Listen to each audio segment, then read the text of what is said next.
A daring theft occurred late Friday night at the residence near the Uttar Charilam Satsanga Ashram, where a thief broke into the household temple and fled with over 20,000 kept in the religious offering pot. Following a formal notification on Saturday morning, Bishalgarh Police Station inspected the crime scene.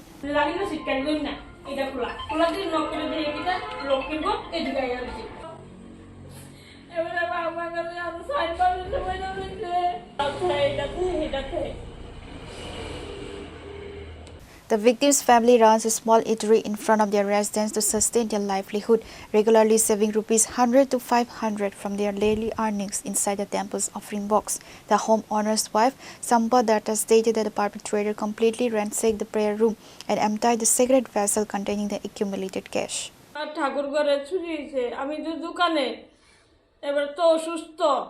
এবারে খাওয়া ভাঙে এবারে উঠতে পারে না উঠতে গুলো দরজাটা খুললে করে এবারে চেক করছে যে এবারে ঘুমাইছে কি না ঘুমাইছে এবার তো আমার ডাক দিছে যে রিগুমা তুমি ঘর আইছো না আমি কই না আমি তো আইছি না আয়া দিই এই দরজাটা খোলা ঠাকুর ঘরের দরজাটা খোলা ঠাকুর ঘরের দরজাটা খুললে দিই লক্ষ্মীর ঘরটা ওই দিকের থেকে ওই দিকে আয়া রয়েছে আমি টাকা পয়সা আলগি দিছি আলগি যা দেখে গিয়ে এটা নিচে দিয়ে ভাঙা এই যে টেহা আসলো সব কি পাওয়া 500 টাকার নোট আমি কালী পূজা করি সব সময় প্রতি বছর কালী পূজা করি আমি এবার করতে পারতাছি না ব্যবসা বাণিজ্য ভালো না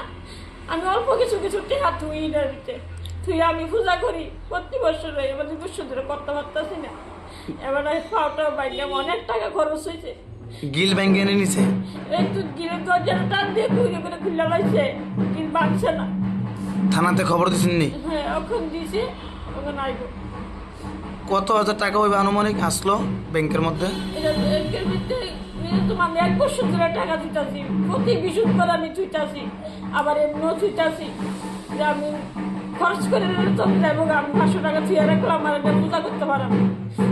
আমার কাছে টাকা নাই এই জায়গাটার নাম কি উত্তর চললাম আমার সন্ধ্যা আর এদিকে আমার কোনো শস্য নাই কেউ আমার দাদা এয়ারলাইনে রাখছে এয়ারলাইনে 10-12 যাত্রী হইব